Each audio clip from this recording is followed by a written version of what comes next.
Hi there, and welcome to Enterprise AI Defenders, a show that highlights how enterprise security leaders are using innovative technologies to stop the most sophisticated cyber attacks. In each episode, Fortune 500 CISOs share how AI has changed the threat landscape, real-world examples of modern attacks, and the role AI will play in the future of cybersecurity. I'm Evan Reiser, the founder and CEO of Abnormal AI. And I'm Mike Britton, the CIO of Abnormal AI. Today on the show, we're bringing you a conversation with TJ Mann, Global Chief Information Security Officer at Lockton.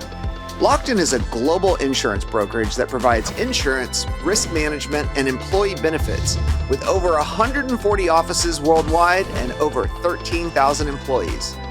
There are three interesting things that stood out to me in the conversation with TJ. First, TJ explains why AI-driven social engineering is getting harder to spot. Deepfake voice and video paired with business context-aware phishing is pushing the problem to a whole new level. TJ's response is to fight fire with fire. Lockton has doubled down on its security awareness training, using real attacks hitting their own environment. Second, TJ shares a clean, measurable ROI story from security operations. During a SIM migration, his team used AI to identify which logs were actually being used versus those that were just collected. The result? The cost of that logging function was cut by over 30%. And finally, in cloud environments, attackers don't need to break in through the network. They just need one weak link, a compromised identity, a risky integration, or a single misconfiguration. From there, lateral movement is faster and easier to hide. TJ, thanks so much for joining us. I've really been looking forward to this episode. To start, can you give our audience just a brief overview of your career, how you got into cyber, and kind of tell us about your current role at Lockton? Currently at Lockton, I oversee the global information security program, the global information security strategy, vision, and operations and everything that comes with it. My career has been around, if I had to sum it up, in a sentence, it's been about turning security from a gate into growth engine. So we can embed it in architecture, in culture, in the metrics that we're sharing with the business, the way we're talking about security and the way we're designing security. Maybe for those in our audience that may not fully understand the depth and breadth of Lockton's operations or kind of the footprint looks like, give us something that sets Lockton's cyber program apart from maybe other insurance companies or other organizations. So I think what sets Lockton's security program apart, first and foremost, we provide risk advice to clients as part of clients who come in and purchase security cyber insurance policies through us. So there's a certain level of expectancy as well, that if we're giving the advice, we're doing some things right as well ourselves. We are on a build journey. I think security programs are never fully built because the infrastructure, the landscape, the environment changes so rapidly. I think there's always work every year where you look at it like, okay, crap, we need to start building in this area now. So it's ongoing work. But I think we have a lot of good focus on identity. We understand that is one variable. If we can control within the equation, we have a little bit of upper hand. So we're focused on strengthening our identity areas. And I think other big from a risk perspective, financial fraud continues to be a big risk, because we have data from so many different partners that we work with. We work with carriers straight up.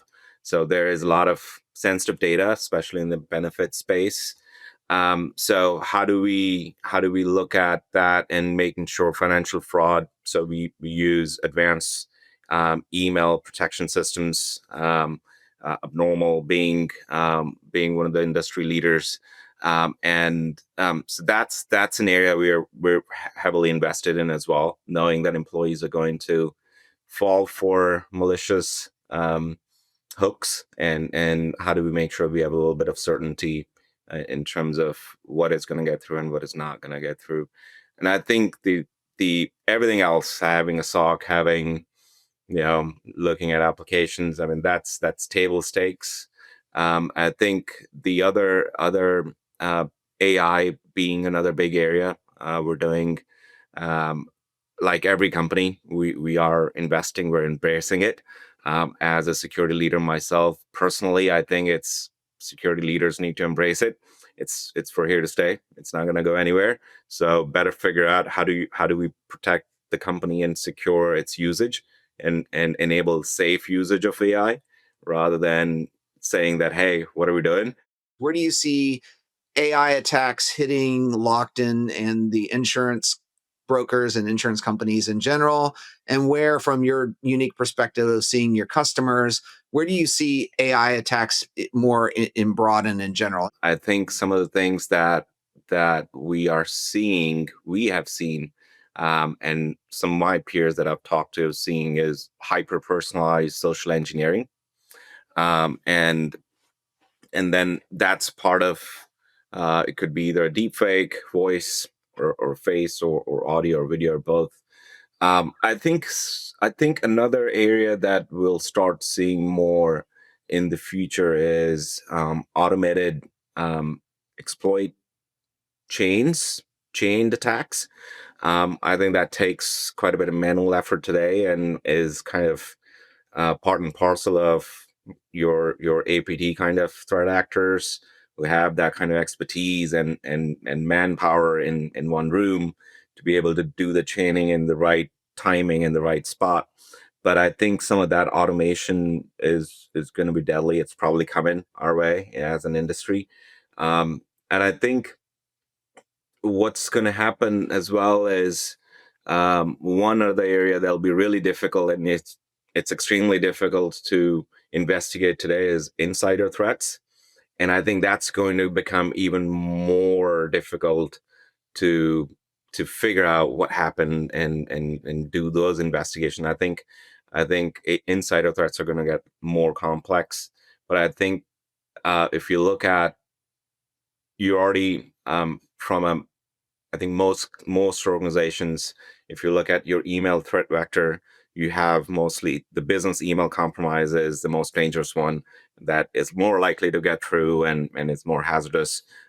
Some of the products that are on the market are doing good with other kind of email based threats. But now if you put hyper personalized social engineering on top of that, that becomes very easy to get passed by through the controls. And then you're looking at deepfake voice, you're looking at video, you're looking at having true business context aware phishing emails, knowing what's happening in the industry. Hey, you had an event yesterday, and you know, using all that publicly available information to craft social engineering attacks at scale. I think it's going to be huge. What I would say from that point too is with the rise of deepfakes and how good AI is getting, and it's only this is as bad as it's ever going to be. It's only going to get better, infinitely faster. Is that made you kind of rethink awareness around your employee base and how you teach and provide those awareness examples and training to your employees? Yes, we double down. We double down on awareness. I think we're doing almost double the awareness that we're doing last year. And I think the primary reason is AI based attacks and the business email compromise stuff, because those are hard to identify and detect. If we can tell and make stick in people's mind on at least how to spot and report, I think half the job is done. If people most of the times don't even know where do I send it, how do I report it. So we're giving these real examples that we're getting hit with as part of the awareness to tell people that this isn't a story or a news article. This is here. This is where you work.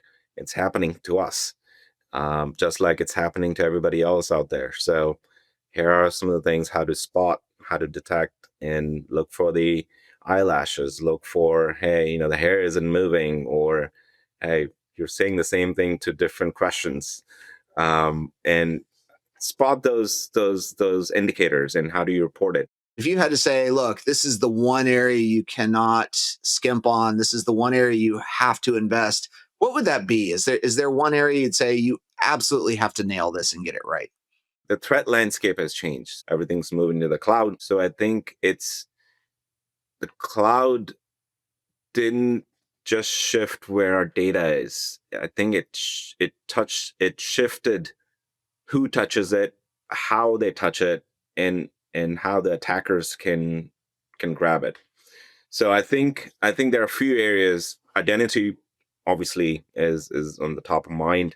That's the new perimeter. So investing in identity areas from threat detection perspective.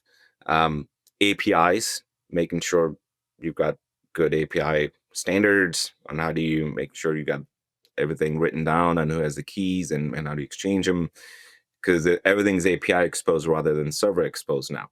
So you've got all these vendors who are in your environment, and it's not your infrastructure. So how are you assessing them, making sure that um, they've got the right things in place to protect your data and your customers' data? So I think, and then you've got all the SaaS software in your environment. So making sure you got eyes on it, especially from data leakage perspective, and all the AI capabilities that are being part of it.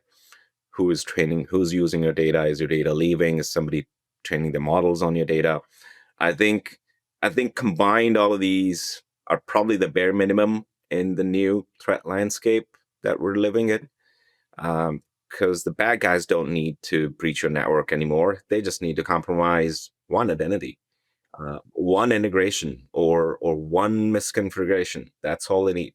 And and moving laterally is much faster in the cloud than it is on premise. Um, Easy to conceal. So I think some of those areas, if you look at from an investment perspective, um, threat detection and response and identity. So when it comes to the defender side and what you're building at Lockton for your program, what are some tangible results you've seen from AI technologies that maybe some on that listen to the show might be surprised to hear about? I think the best is yet to come, but I think there are areas that we're already seeing benefits, and we're seeing some good stuff happening, an enormous impact, practical impact. I think detection correlation is one of those areas, where you have, we talked about identity APIs and being the new perimeter, and attack vectors and misconfigurations. Linking all these weak signals, usually what's getting through is low and below attacks, using the IP address of the trying to do some reconnaissance, and where's the user from. Okay, I'm going to find an IP from the same city, so I don't flag, in possible travel, or I'm going to stay within the same IP ranges. So the low and below, the weak signals, as I call them, I think AI is already doing that. It's connecting all these weak signals across. You have identity, you have network, you have endpoint, you have cloud. All these correlations on what either would get past a human, or is extremely difficult, or improbable. So I think that's already happening. I think that's going to get better, I think, over time. But there's already benefit coming from that. I think hunting has gotten better. I think the capabilities to do a threat hunt, earlier, which were manually, would take hours, now take minutes. You have enormous information and indicators and attack paths, so available through AI. Security Copilot does some of that, and I think it'll help the defenders get better quickly. In a way, to writing new playbooks are easier. You just tell them, here's a new attack vector I saw. Write a playbook. Building detections configurations will be faster. But I think the best is yet to come. I think we still haven't. There's generative AI. There's large language models with training stuff, but true practical capabilities, I think, are yet to come, in products and on commodities for everyday things. What are you doing at Lockton to stay up with your business? It's our job as security leaders, technologists, to understand and educate on, okay, what do you want? And figure out what is the right solution for it. Um, we're fortunate that we have some kind of kickstart to that in terms of there's a dedicated leader for globally for the organization who's responsible for AI, introducing AI, building AI, using AI, building internal products. How are we going to use AI? And then internally, obviously, we have Copilot and other technologies fully embracing AI for our employees. Um, and so there is awareness. There are resource. There's an organization. So there's a group of people, and there's awareness that, and we have internal policies around. There's awareness that we gotta use it within the right guidelines, within the right guardrails, making sure it's safe, it's smart business practice, making sure we're not putting ourselves into a privacy issue or regulatory issue. Being a global business, we have um, a big chunk of our business is international. There's EU AI Act that applies to a lot of our business offices. Latin America, Australia, Pacific, Asia, everybody's got something. US is probably the most relaxed in that space.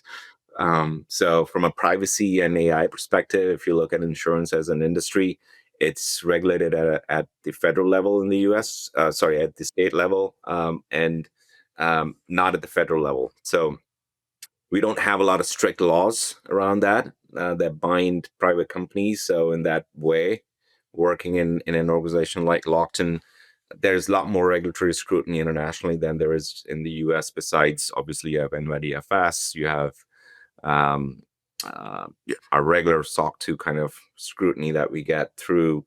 But states are getting better. CCPA and NYDFS, AI laws are coming at the state level, more privacy laws are coming at the state level. So we're not going to be able to enjoy this for a very long time. So we're building, anticipating that. So the security program that we're building is anticipating all of that. That we got to make sure we have a common denominator in terms of what we're building. And so I think there is a cross functional body with privacy, with compliance folks, in terms of anytime and anybody who wants to buy something that has AI in it goes through the process. And we look at it and understand, do you really need it?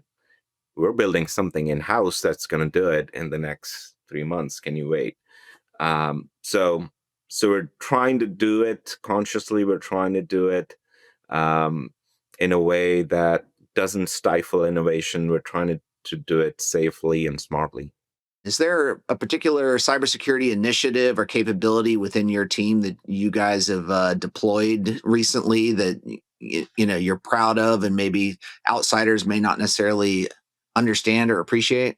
Most recently, what comes to mind is we're switching our secure, security incident and event management tool, and that's the tool that gathers logs from all the various technology devices and correlates them. And as part of that switch, we were able to purchase a product that deduplicates those logs, gives us intelligence using AI to understand what are we actually using, what logs we're not using.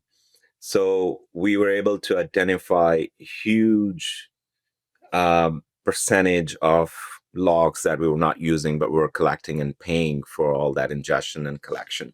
So we were able to cut down the cost of that function by over 30%, which is huge. So I think I'm extremely proud of the team for that effort. I think that's tangible benefits to the organization, making it more efficient, smarter in how we protect the organization. And as you look at how things are evolving and things ahead, is there anything that you're excited about with AI and cyber as the capabilities continue to expand? The true capabilities of AI or commodities or products on the shelf, I think there's people are still building. I think it's going to come.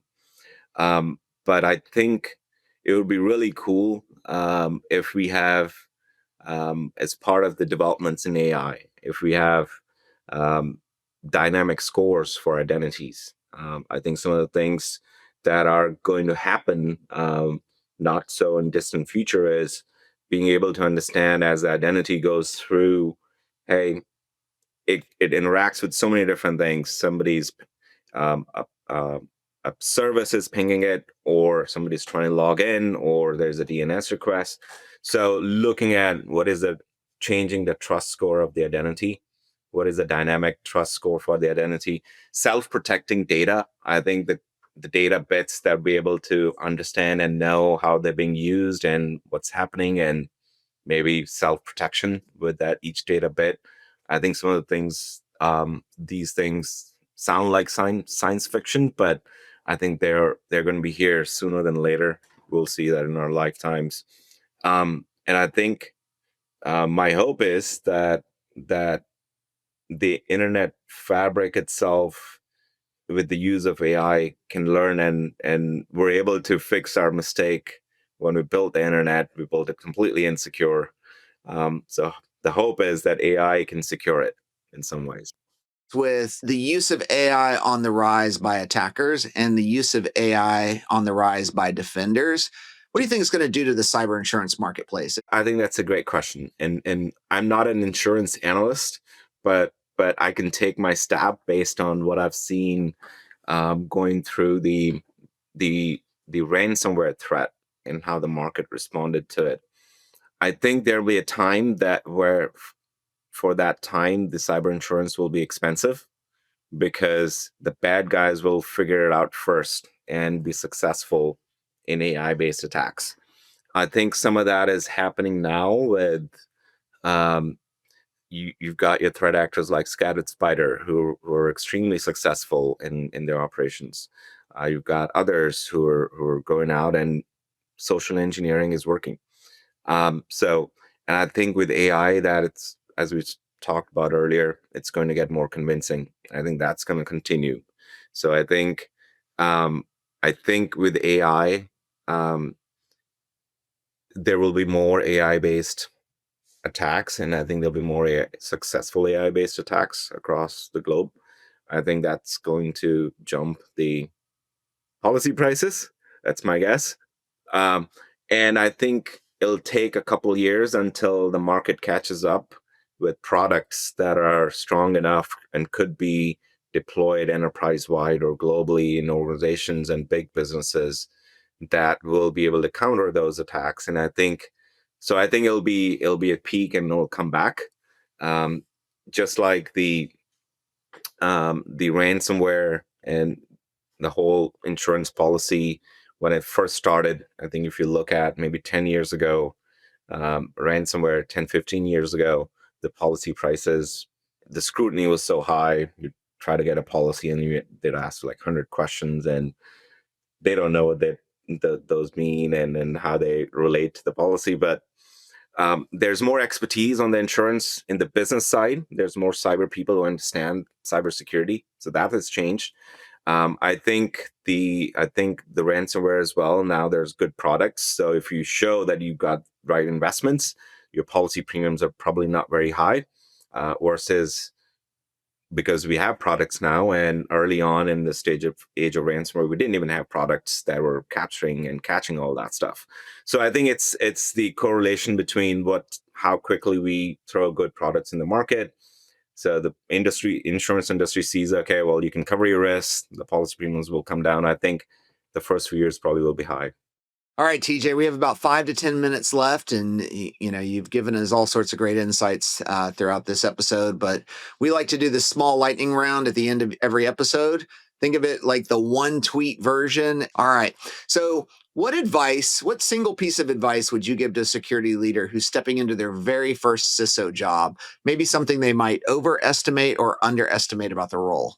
Don't take it personally. It's just a job. Where's the number one place you go to stay up to date with all of the news related to cyber and technology? I've got an app which kind of collects security news from all the different sources, and that's what I use. That's what I look at first thing in the morning after I wake up. What happened overnight. On a personal note, what's a book that you've read that's had a big impact on you and why? It doesn't necessarily have to be cyber or work related either.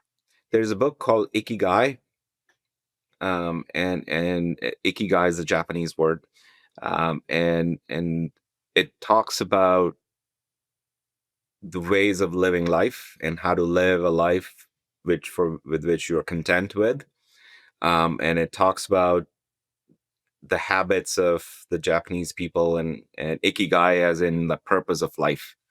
And it talks about what are the different things people in Japan do to stay prosperous and stay and live a purposeful life, like being out, being social, and I think there are principles around embracing imperfection.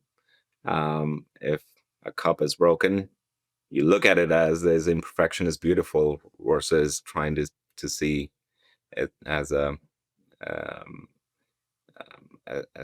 wrong thing in a way. But I think it's a really good book to find um, how to stay content in life. Excellent. We'll have to add that to our list, our ever growing list. I'm going to throw a random one out here just because you mentioned the Terminator earlier as kind of your inspiration for getting into cyber. I've often said where we're going with AI could either end like the Terminator or the Disney movie Wall-E. In your opinion, where do you think it ends towards one of those or somewhere in between? Where do you think this all ends up? I think it's going to end up like some of the other movies that are being made, that robots are going to live alongside humans. We're going to have relationships with machines in the future. I think people are going to keep them as, hey, this is my support person, for somebody who may need it. I think the future is coexistence. I do think that at some point machines are going to become smarter than humans at the pace that they're learning. But I think the future is coexistence. I think there will be machines among us. In our lifetimes, we'll see that. All right, final question. What do you think is going to be true about the future of AI and cyber that most people would consider science fiction today? I think some of the things that I talked about earlier is probably science fiction, that the internet will become secure. Like if you tell me, if you tell other people today, they'll laugh because inherently it is insecure. Uh, but I think it's possible with the right AI use and training it in the right way to look for the right things. Um, I think security becomes embedded at the protocol and fabric level. It's probably science fiction, but it's probably doable and will probably happen in our lifetime. I think continuous cyber resilience is probably science fiction, but it's probably possible. And with, like I said, a lot of products are yet to hit the market with AI capabilities. I think that's going to come in the near future around it. And I also mentioned earlier self-protecting controls on each data piece, bit of data. I think those will happen. They're not here yet, but boy, it'll be fun and easy when that happens. All right. Well, TJ, thanks so much for being our guest today on the show. Enjoyed the conversations and really, I think there's a lot of great insights that our audience can get out of this conversation, and appreciate you taking the time out of your busy schedule to join us on the podcast. Appreciate it. Thanks for having me. That was TJ Mann, Global Chief Information Security Officer at Lockton. I'm Mike Britton, the CIO of Abnormal AI. And I'm Evan Reiser, the founder and CEO of Abnormal AI. Thanks for listening to Enterprise AI Defenders. Please be sure to subscribe so you never miss an episode. Learn more about how AI is transforming cybersecurity at enterprisesoftware.blog. This show is produced by Abnormal Studios. See you next time.